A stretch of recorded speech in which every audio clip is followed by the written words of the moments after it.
Hello, you can hear me? It's working? Who knows? Someone tell me you can hear me.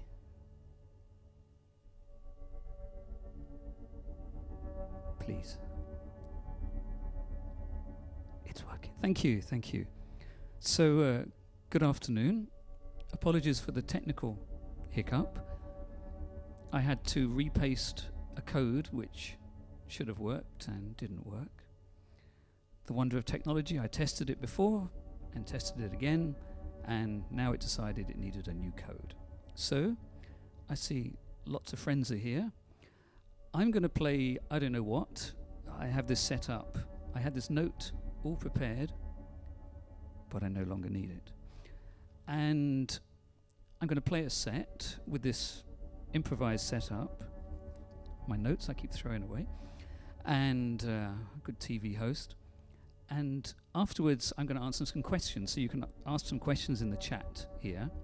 And my good friend DivKid, Ben, will moderate them, have a look at them, take all the really naughty and rude ones away, and send me over some good ones. So at the end, I need a moment just to look and see what cheeky things you've written.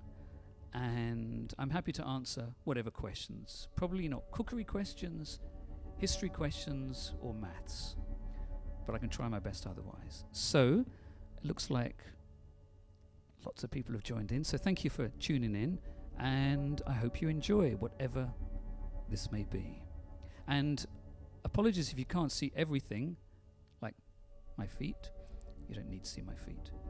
But I only have a 2-meter cable and it's running off an iPhone. I'm not a sophisticated vlogger. I have an iPhone to use. I ordered a new cable and it will arrive today after 5 o'clock. Just too late. So this is as close as we can get for the moment. So I hope you enjoy it. Enough apologies because I'm British and we apologize a lot. And I will speak to you later. Thank you.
is it to believe? Being a carer until relief takes over. And to forgive. On fours through thorns to keep company to an old enemy. What is it to sing? To receive breath from the genius of creation. What's work but humming a song from wood and wheat? What are state affairs? A craft that's still only crawling? And armaments? Thrust a knife in a baby's fist. Being a nation, what can it be? A gift in the swell of the heart. And to love a country, keeping house in a cloud of witnesses. What's the world to the old powerful?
Thank you very much. I can hear the crowds. I can hear the crowds in the distance screaming joy. Can you hear them?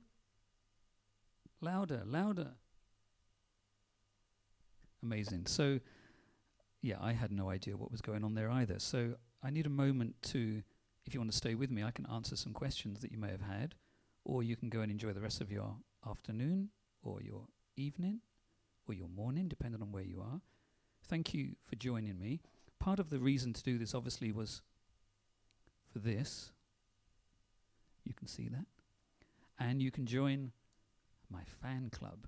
It basically means that you get 5 albums included for £5 a month, and you get lots of exclusives. So in the last week, fan club members have got 2 exclusive albums that won't be released anywhere else. And things like this, if I think people are interested and I'm reasonably happy with it, that goes to the fan club members. The idea being that we can share the things that people who support me like, and it can be a kind of reciprocal thing. So please, if you can, support me. Obviously today I was actually meant to be in Bristol at an amazing modular event alongside some great names in electronic music, but unfortunately due to the circumstances that we are all under, I couldn't be there. And hence the time of playing at 4 o'clock, which was the time I was meant to perform in Bristol. And I would have been paid for that.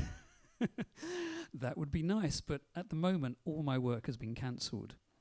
I can still afford clothing and water from the tap in a bottle, and some food every now and then to keep my figure, going. But any support is really welcome, and I really thank you for it. I know people would ordinarily be selling tickets for these kind of things, but it didn't feel quite right in the circumstances. So if you excuse me one moment, you can use the loo or brush your teeth or have a biscuit. And let me just check the messages that Ben, very kindly, DivKid Ben, has been sorting through and see if maybe nobody has any questions, and this is very short. So excuse me one moment.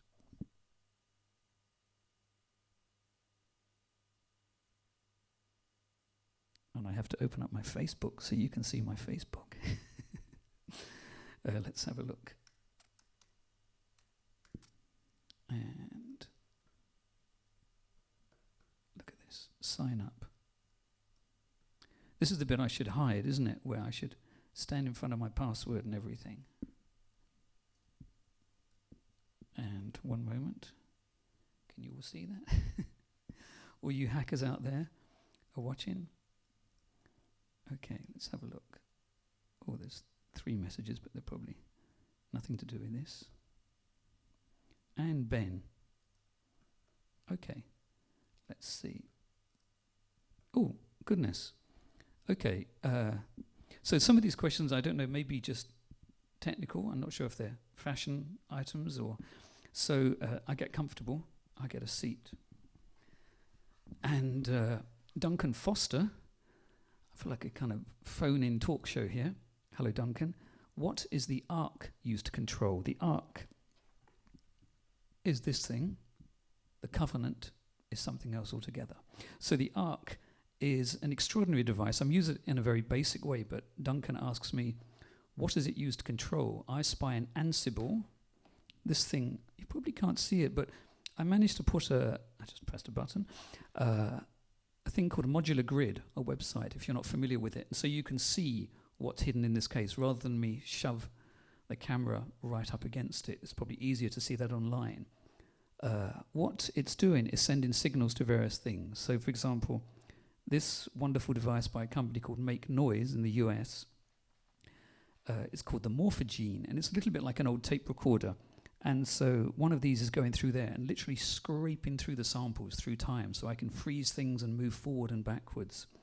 The other ones are running through the Mutable Instruments Platts, which is a very clever device which offers percussive voices. Lots of the drums you heard were from that and some of the harmonic aspects. And that allows me to go through those. This one has come alive on its own because I accidentally hit a button. But also that's controlling this bizarre device over here which creates drones and kind of my kind of, what I would call my do-it-yourself Philip Glass machine. So it's not doing any quantizing, it's not sending any melodies, it's literally just as a control, so I hope that answers that.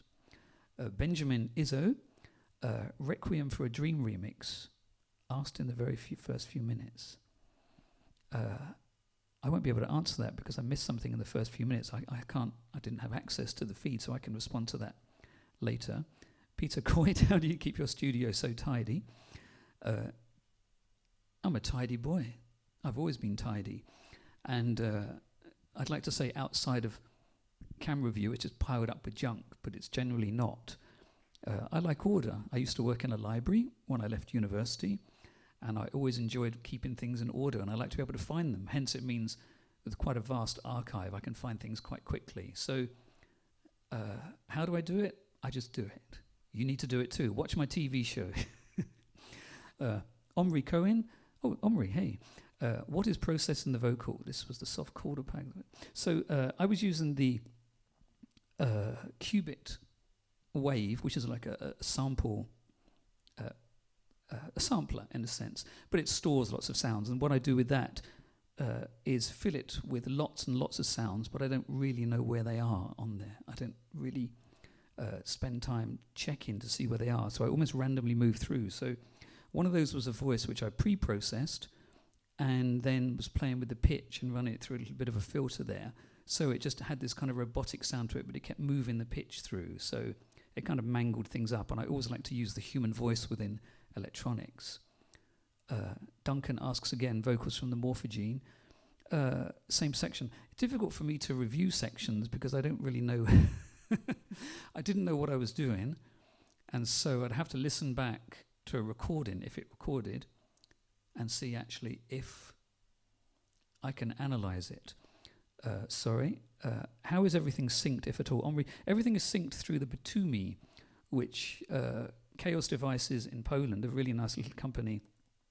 This is the actual clock. I'm not sure if you can see this with my finger pointing with the flashing lights, and it's set. So this is the main speed here. So everything can be really, really fast, and you see all the other lights respond, or much slower.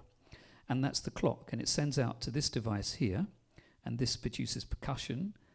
This is not synced at all. When I was kind of practicing to do something for this, I was literally just tap tempo in. That's generally the way I do it.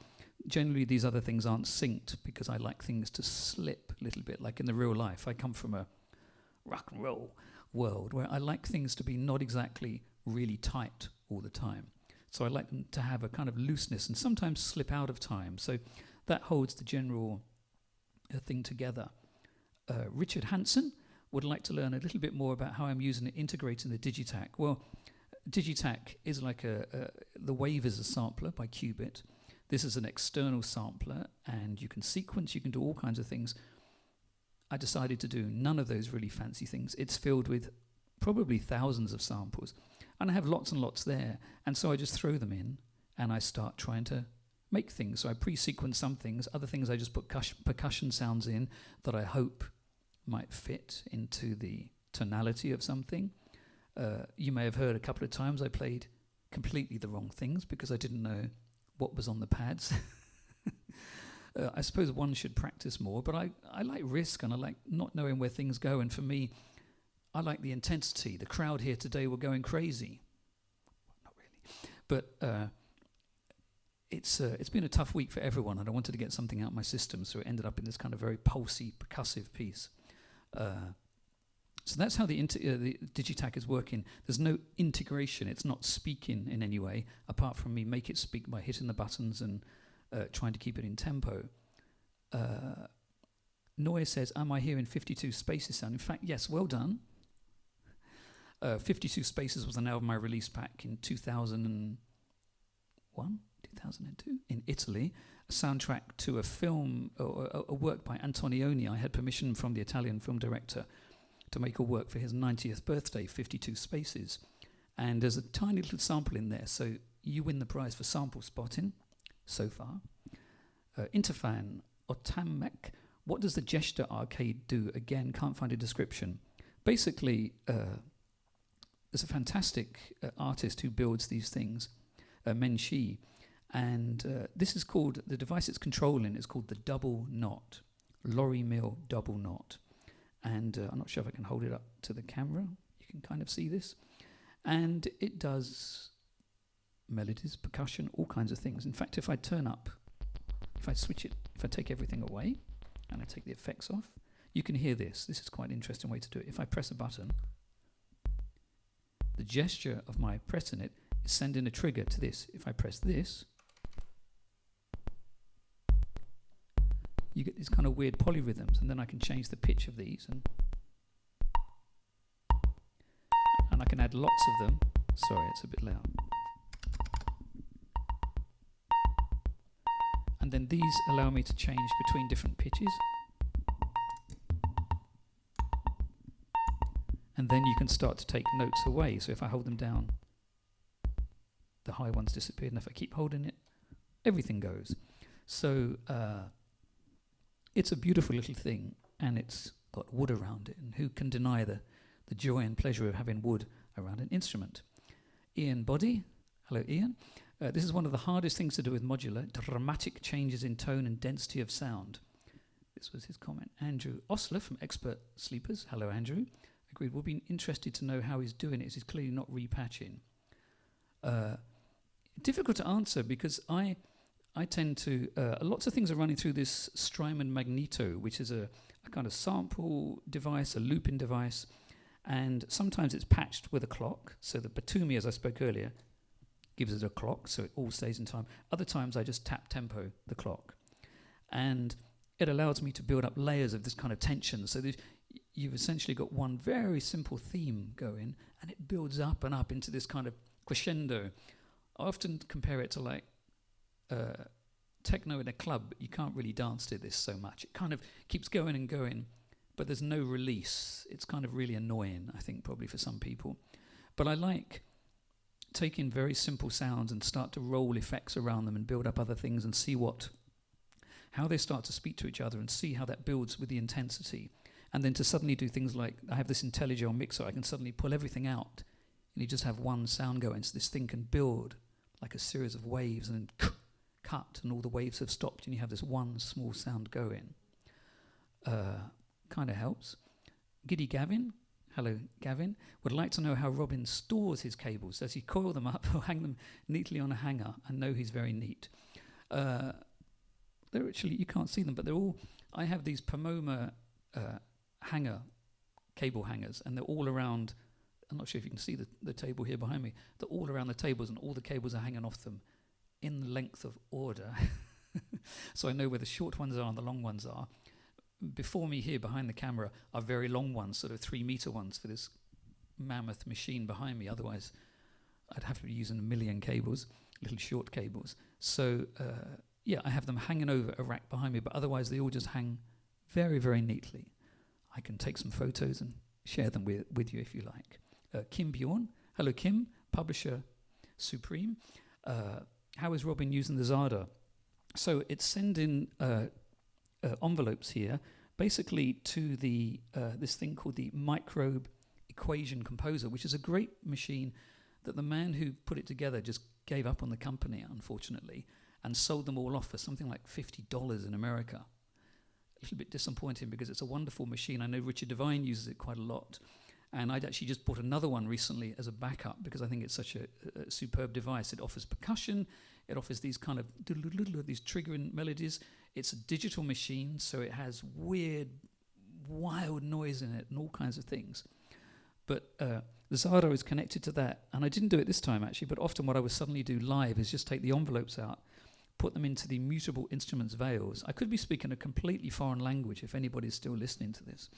But I take the envelopes out, I put them into veils, and it allows me to kind of suck the energy out of the sound. So a sound that's going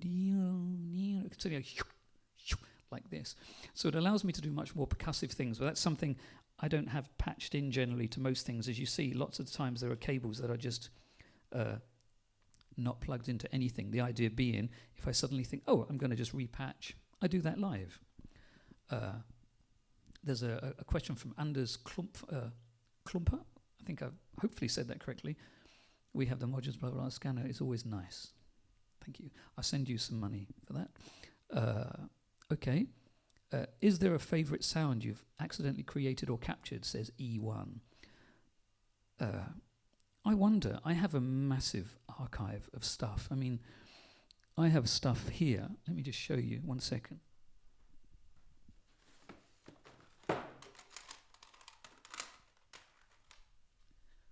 So I have a large box beside me of cassettes, for example, and these are from 1975, 76. And to be honest, these are the sounds that probably have most meaning to me. These are actually, people of a certain generation might recognize these kinds of cases. These are recordings that my brother and I made.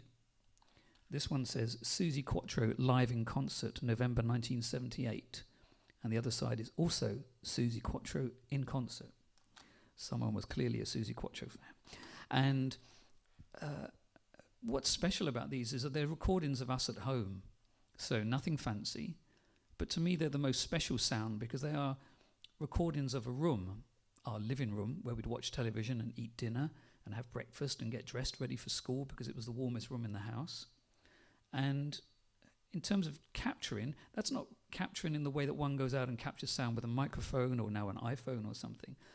But to me, it has the most poignancy and the most meaning to me, in a sense. It has an intimacy. And now, sadly, my brother's no longer around. It's a little bit of time travel when I listen to them. I can hear the room. I can hear my mother come in. I can hear my ridiculously 9 or 10-year-old voice arguing about biscuits to my mum and my brother. So they have great meaning to me, but I have a massive archive. Attached to this computer is what they call a Drobo drive, which has 16 terabytes of audio on it. And that is absurd, you know. And actually a lot of the Scanner fan club members will have access to lots of this stuff. I was thinking of just putting some of these old recordings on there. There's one tape which is in the box that says on it when I was age 16, this must not be listened to unless nuclear war is declared. So make of that what you will. It's pretty awful. So Hayden Prosser says, how much of the performance is pre-planned or improvised? To be truthful, the first 5 minutes I have a rough idea of what to do, and then I don't have any idea. And it's always the same. I honestly have no idea where to go with it. I was thinking, people are listening online. Are they listening on computers? Do they have decent speakers? Sorry, a bit of feedback. And is there... what kind of quality would they be listening to? If it's too quiet, I thought they're never going to hear anything. So I pushed it a little bit. I'm not sure how the levels were, because I could see it almost going into the red. It was a bit too heavy at one point, possibly. So it's largely improvised. It's about 80% improvised and 10% kind of an idea, and the other 10% of this could work but might not work. I had no idea after the first 5 or 6 minutes where it was going to go. That's how it is. Noy asked me, have you ever had musicians block and how did you get over it? I think we all suffer from those moments, and I think my solution is just not to do it, just to stop. What I often find actually, and people don't always recommend this, but what works for me, is to listen to other music. It suddenly gives me a completely new way of thinking. It's outside of my routine, outside of my skill set quite often, and will lead me to consider completely new patterns of working. I suddenly think, wow, I should strip this back. I should add this. Maybe I do it this way. So that's often a way. Otherwise, the thing is never force it. I mean, what I find sometimes, if I've worked all day on something, and because I work on commissions for dance companies and films, and if I feel like I've got nowhere at all, what I often do is remove everything I've done, literally save as, do a copy of it, and then just start again, and in 40 minutes or 50 minutes, just do a quick version of the whole thing. And often I find that having invested the time in the day to work out the sounds and work out structures, sometimes completely rethinking it at the end of the day can be great. But we each have our own methods. I don't turn to any other, I don't use drugs, I don't drink, so I don't have any of those ways to escape, in a sense. So I use this as my joy and my creativity and an absolute love. And I generally don't struggle with things. And if I do, I just stop. I don't force myself. You have to enjoy it, I think. What excites you about the near future? Says Joe, why? I think going outside. I think I'm excited to go outside and see other people again. I'm fortunate. I live in a very quiet place. I mean, you can't probably hear anything. There's not really anything around. Then again, maybe that sounds like most towns in the world at the moment. I look forward to a lot of things. I'm an optimist. And I think, we're in a very troubling moment at this point in time. But thankfully, if this had happened 30 years ago and we never had these kind of connections, we would probably feel even lonelier, actually. And at least this offers all a connection. So I look forward to the future in whatever ways it manifests itself, as long as there's food left in the supermarket, which is proven to be a struggle here in the UK at the moment. Frank Pedersen says, do you use any limiter? There's no limiter, it's just running in. When I record in the studio, when I use this as a recording studio, I have the Softube Console 1, which is sitting on the floor here. I moved it off the desk to put these here. And I use that as an emulation of like a very fancy, expensive desk and nowhere near the price. And I have the Elektron Analog Heat, which I also run sounds through to kind of just warm them up a little bit, but not for something like this. And Nigel, hello Nigel. Nigel Mullaney says, what algorithm were you using on the H9? A train spotter question. I had lots written down, but I essentially stayed with number 74, Science. Does that help? That was the main one I used. I also used 71, Spell. And all of these you just tap the tempo in so they stay in time. Noy says, what cassette recorder do you recommend to buy? I wouldn't be able to answer it. I haven't bought a cassette recorder in years. I just have I have a NAMM tape deck, which I used to play tapes back on. In terms of actually recording, I'm sorry I can't offer any advice at all, but I'm sure there are lots of websites and other kind of people who can help you. Chon or Con in Dublin says, have you still got your S1000? No, I sold it. And the tragedy of that, I suppose, is that I paid, I think, nearly £2,000 for it and sold it for about 200, and that was the way with hardware at a certain point in time. I don't even have the discs. I took all the samples off the discs and put them all into the system digitally. And in fact, what you heard today was some of the sounds off that. And the last question we have here, E1, hello again, in relation to Noy's question, do you ever get overwhelmed with ideas that you almost crash? Actually, no, I'm quite disciplined. I have a list of projects and things I want to work on. Some of those are collaborations. Some of those are things I'm desperate to do. There is never enough time to do them. A fortunate thing of work being cancelled, if we can see a positive out of it, is that I've been able to work on things I didn't have otherwise a chance to have a commitment to. So I've just been finishing a record with an amazing Australian musician called Dave Graney. Dave is somebody who I used to go and see in the 80s in his band called the Moodists in London when they were playing. And an extraordinary band at the time, big inspiration to me, and we became friends online. And Dave contributed some vocals and put together some amazing stuff, and we made a record that we both sort of went, wow, this is good. Now we don't know what to do with it. So, yeah, sometimes I a lot of ideas. I have a lot of toys, and there's never enough time, is there? Even now, I feel like I'm chasing my own tail, even though I'm not under any pressure for deadlines or anything, because that's all stopped for the moment, which is a weird kind of fantasy. I feel like somehow I'm in forced retirement, but without a pension or money, so it's a weird one. Stephen Vitiello, my good friend, says, does Lady Modular ever visit and change all your settings? She's hiding downstairs because she's shy in front of the camera. She probably does, and hence that's why I made mistakes today. You can never trust somebody, can you, really, behind your back? That's the kind of quirky thing. So maybe I've ranted on enough here. It's already 5:15. Probably you guys have to have dinner and things like that. I'm not sure if I need to look at the chat. Did I miss something here? Is everybody gone? I can't see because it's all frozen. So I'm not sure if anybody's even listening now. So it's impossible to tell. So I say thank you. I encourage you, if you would, and your kindness, you could join for a month and leave. I wouldn't like you to, but you could join just for that time.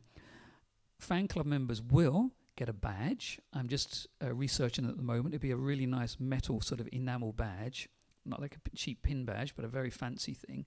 And I've decided that every member will get it after being a member for 3 months. So that seems fair.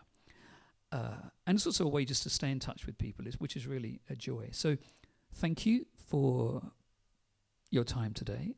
If any of you are left here listening to me, thank you for listening, and thank you for your support. And take good care in these rather troubling times.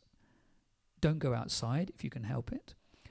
And be kind to one another, as we always say. So thank you, and hopefully see you again. If people like this, I'm happy to do something again another time with maybe some other toys and devices in here. So have a lovely weekend.